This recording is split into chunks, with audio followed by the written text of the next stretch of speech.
that shit. Sorry, go on. Hi, my name is Miss Sherman, and I'm in Fame the Musical.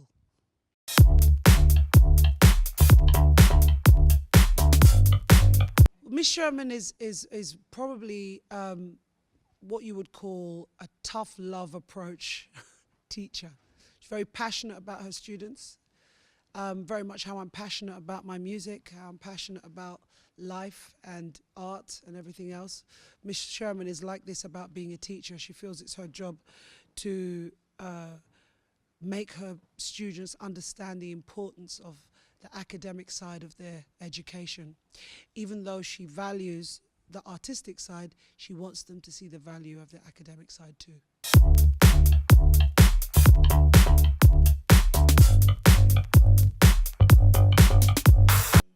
The reason why Fame is so relevant today is really because the story hasn't really changed. In terms of, you will always have people who are aspiring to be actors, singers, dancers.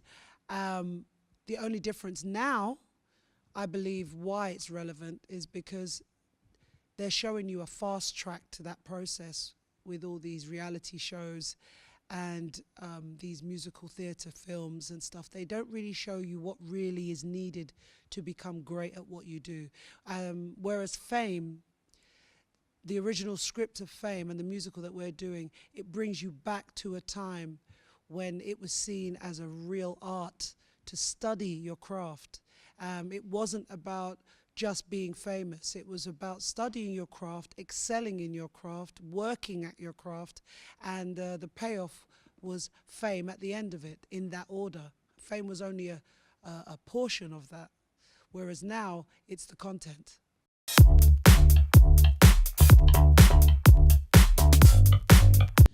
Best career advice I ever got was from Shaka, actually, Shaka Khan, who's been an old friend of mine for many, many years. And she said to me, I was in my 20s then, I remember she said, Misha, don't ever complain. That's what she said, never complain. It is, yeah, because when she said it to me at the time, it didn't really register, but I understood it after, because what she means is we have to be so grateful for the fact that we have this gift, and we have to honor it.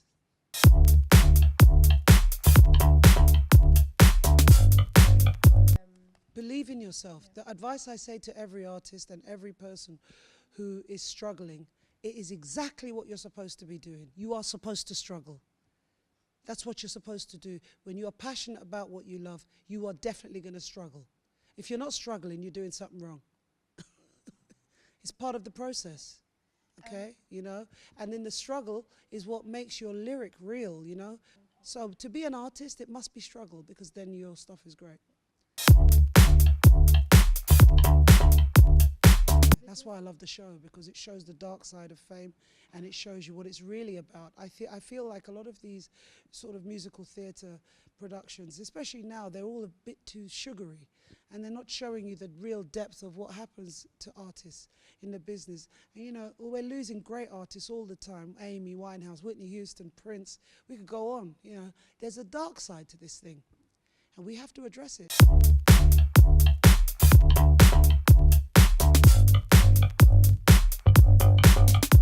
Oh my gosh. Well, I remember watching that film, and I was so young then. But I remember wishing, oh gosh, if I could just go to a school like that I could just be learning music and doing that every day, I'd be so happy. But we couldn't afford it, do you know what I mean? So it was a very aspirational movie. Like everyone I know who watched that film at that time, we all just wished that we could be there. It was a very powerful moment for me, that film, as a kid, because it made me realize that I was right in wanting to do this for a living. Because, you know, I was in an environment where they didn't want me to do this, you know. They just wanted me to stay in church and sing in church all my life. And here I was saying, no, I want to sing to the world. I want to make records. No, you won't. You've got to stay with Jesus. So it was all of that, you know. So Fame was wonderful for me, because it made me realize that what I was dreaming about could become reality. And when I saw Leroy, the character, you know, in those days, there weren't many black people on TV or in movies. So seeing someone of my own color doing incredible things with his body and dancing and stuff was a wonderful feeling. It was great. To all my wonderful, beautiful people in Switzerland, here's what I'm going to tell you. You need to come and see this musical Fame. It is so good. And I'm not just saying that because I think you can tell by the way that I am, that I don't really tell porkies. Okay, this is reality. It's a great show. You're going to be crying 1 minute, laughing the next, and then dancing. What more could you ask for? So come and see Fame, the musical, in May, and you will not be disappointed.